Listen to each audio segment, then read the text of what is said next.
à toutes et à tous, on se retrouve aujourd'hui pour une nouvelle vidéo et c'est l'interview du mois de mai et j'ai l'extrême plaisir d'accueillir pour cette interview Avril Rose.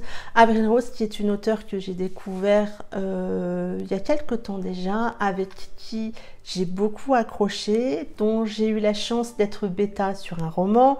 C'est quelqu'un que j'apprécie vraiment énormément et je suis hyper contente qu'elle ait accepté d'être mon invitée. Et donc on commence tout de suite avec la première question. Tout d'abord, peux-tu te présenter pour les lecteurs et les lectrices qui ne te connaissent pas? Bonjour à tous et à toutes, je suis Avril Rose, j'ai 39 ans, j'ai 2 enfants de 9 et 6 ans, un mari et un bulldog français qui est juste là, voilà, qui des fois fait des petits bruits, hein. Vous l'excuserez, je n'ai pas réussi à l'éduquer là-dessus.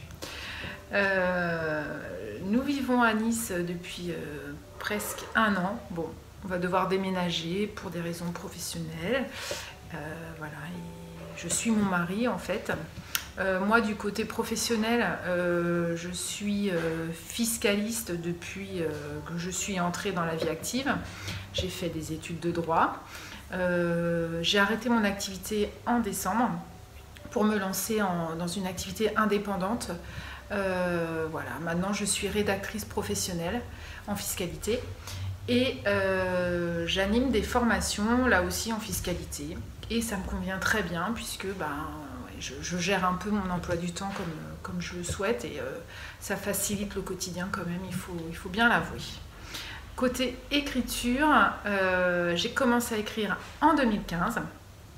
J'ai écrit 4 romans depuis 2015. 3 ont été publiés, le 4e, je vous en parlerai tout à l'heure. Je les ai avec moi. Alors, hop là. Le premier, voilà, c'est celui-ci. Challenge Me. Voilà. Le deuxième, Coffee, Sex and Law. Donc, ces 2-là ont été publiés aux éditions Addictive. Et puis le troisième, le tout dernier, tout beau, tout chaud, Sienna, me venger de lui, aux éditions Elixiria. Combien de temps par jour consacres-tu à l'écriture et quel est le meilleur moment de la journée pour toi pour écrire?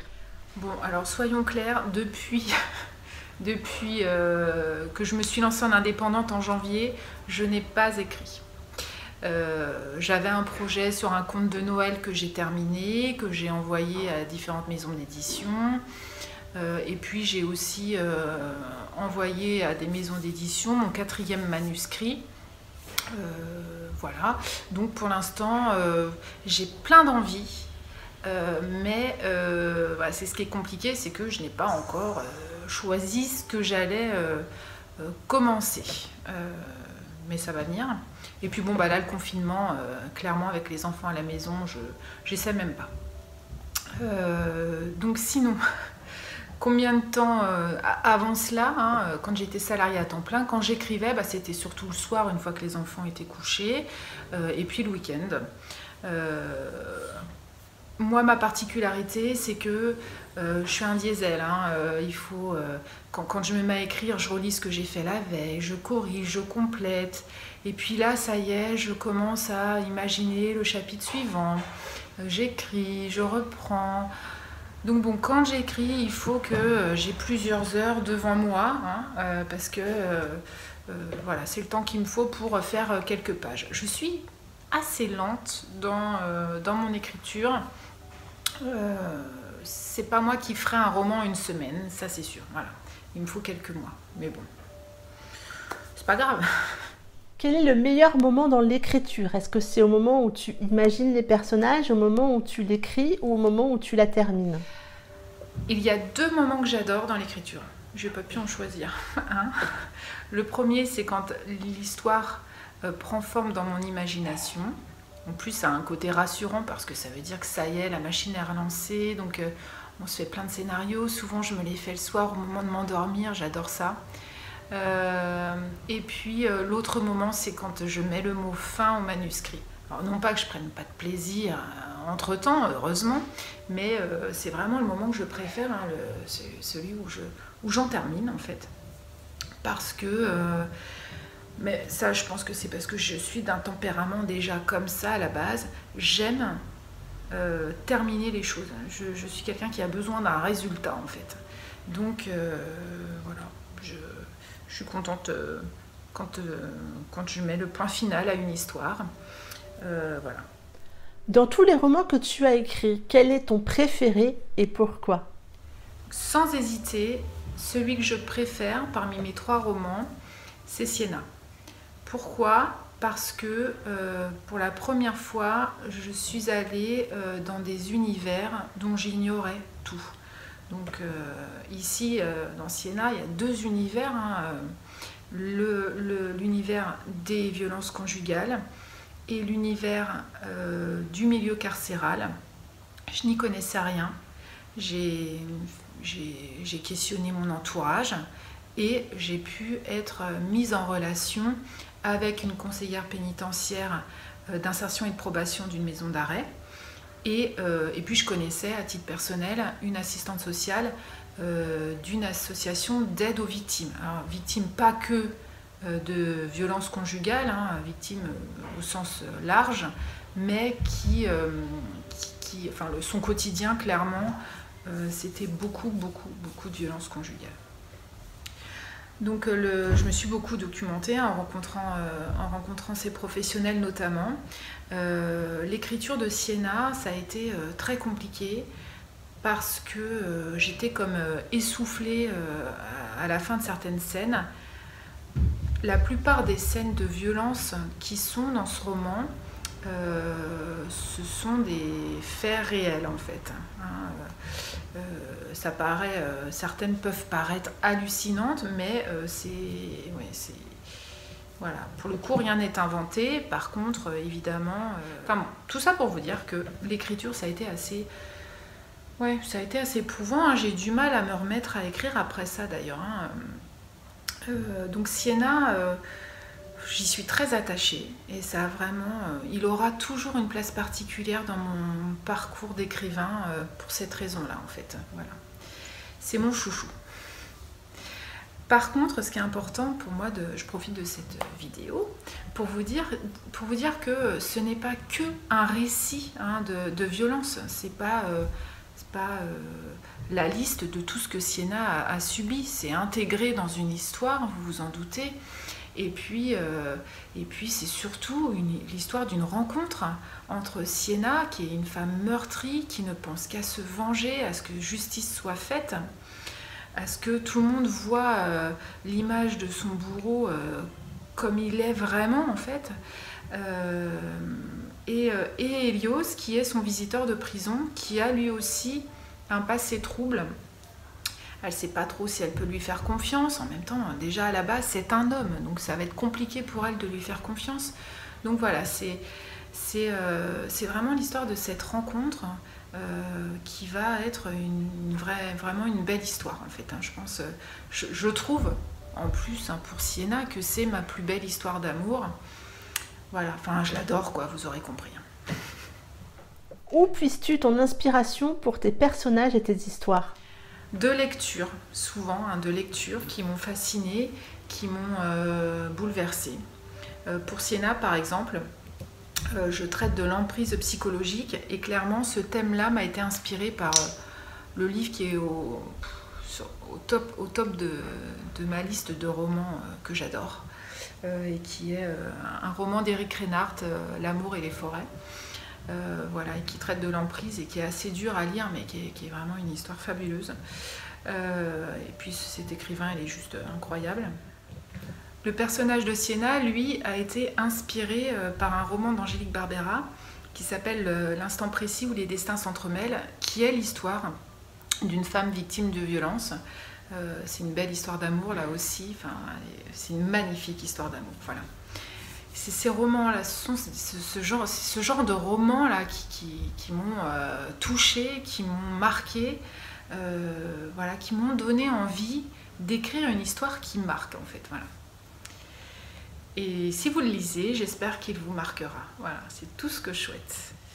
Mon tout dernier manuscrit, lui, pour lequel tu as été bêta lectrice, tu ne le sais peut-être pas, je ne sais pas si on en avait parlé, mais par exemple, il m'a été inspiré de Avant toi, qui est un livre de Jojo, qui a été adapté au cinéma et qui raconte l'histoire de cet homme qui est gravement handicapé.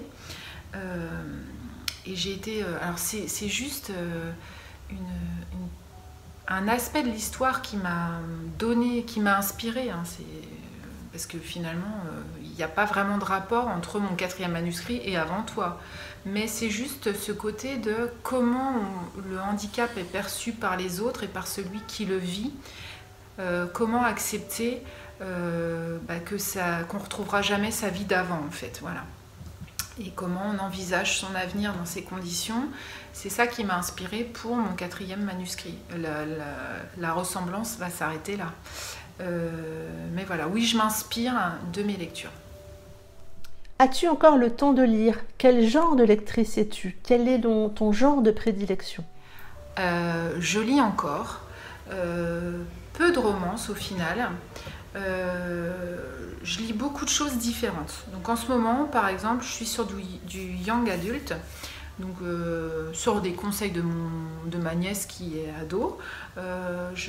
J'ai découvert John Green avec Nos étoiles contraires et le théorème des Catherine. Je suis en pleine lecture de Call Me By Your Name de Andrea Simon. J'ai aussi lu Marquer les ombres de Véronica, alors je sais pas comment dire, Roth, celle qui a écrit Divergente. Voilà, donc je suis plus sur de la dystopie là. Je vais lire du polar, je vais lire enfin plein de choses, de la romance, de la littérature classique, on va dire.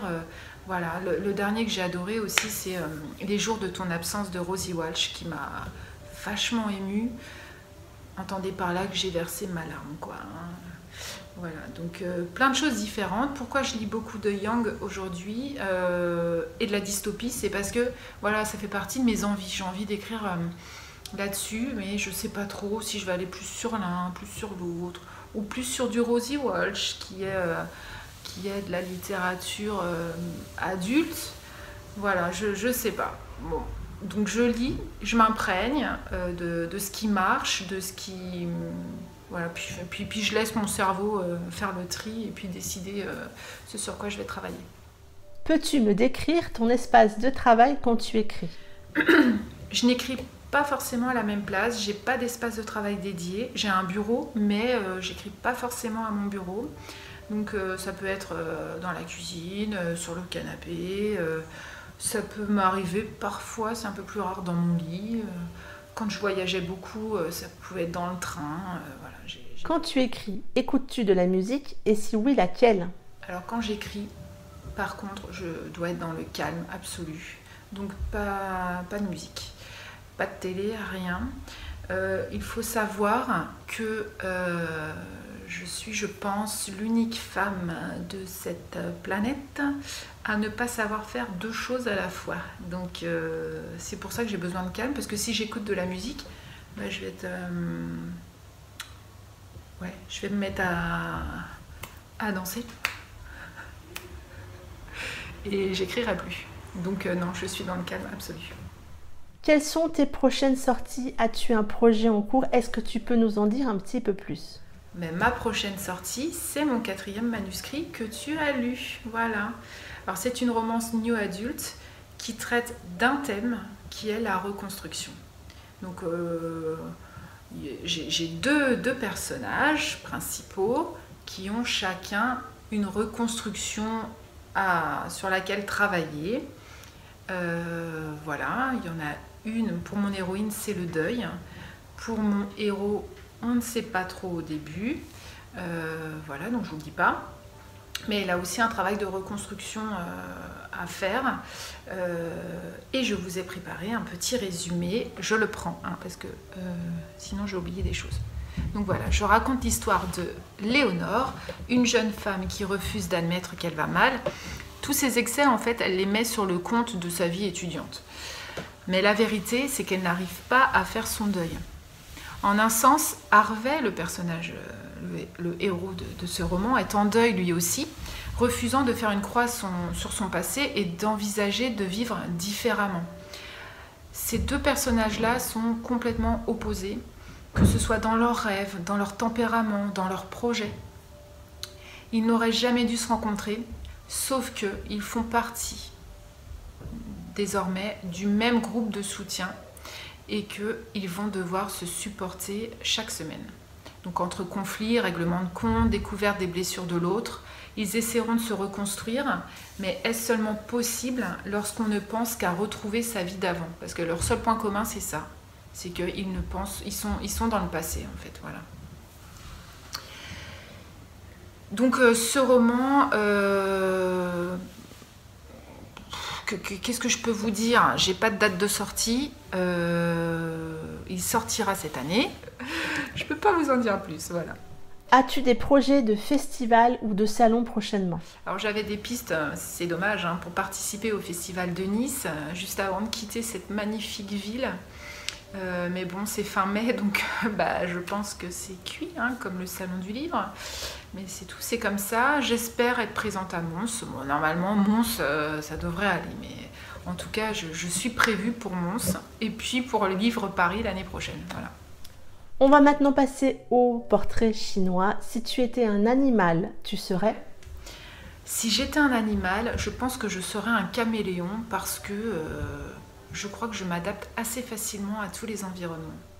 Si tu étais une chanson, tu serais? Clairement, rien ne m'arrête. Don't Stop Me Now de Queen. Si tu étais un roman, tu serais? Ça, c'est compliqué parce que un roman. Il y a des romans que j'adore, mais enfin, je peux pas dire que je suis ce roman, quoi. Enfin, je sais pas. Je dirais, allez, parce que j'aime beaucoup ce roman, je vais dire Jeanne R. Si tu étais un dessert, tu serais? Je serais une crème brûlée. Parce que j'aime ça, c'est tout. Hein. Si tu étais une boisson, tu serais? Je suis née en Champagne, j'ai toujours vécu en Champagne, sauf cette année, donc je vais dire le champagne quand même. Si tu étais un mot, tu serais? J'adorerais être liberté. Si tu étais un signe de ponctuation, tu serais? Si j'étais un signe de ponctuation, je serais un point d'exclamation. Si tu étais une qualité, tu serais? Pas toujours, mais très souvent quand même, optimiste. Si tu étais un genre littéraire, tu serais? Je rêverais d'être du feel-good, parce qu'il n'y a rien de mieux que le feel-good. Pour finir, veux-tu dire quelques mots à tes lecteurs et tes lectrices? Bon, si je dis merci, on va me dire que je vais pas être originale, donc je vais essayer d'être originale. Sans dire merci, c'est dur. Non, j'aimerais vraiment, j'ai hâte de vous retrouver en salon, en festival. Clairement, depuis 2015, mon meilleur moment en tant qu'auteur, bon, à part le jour où on m'a annoncé que j'allais être éditée, hein, mais c'est clairement le jour où c'est toutes ces fois où j'ai pu vous rencontrer. Qu'on se connaisse pas, je me souviens d'une nana qui est juste venue parce que j'avais un t-shirt « On ne laisse pas bébé dans un coin », mais je trouve que ces rencontres, ce sont les meilleurs moments pour un auteur en fait. Ces partages, ces sourires, cette reconnaissance, ces merci de votre part, ces demandes de photos, ces petits moments précieux qu'on a pu partager.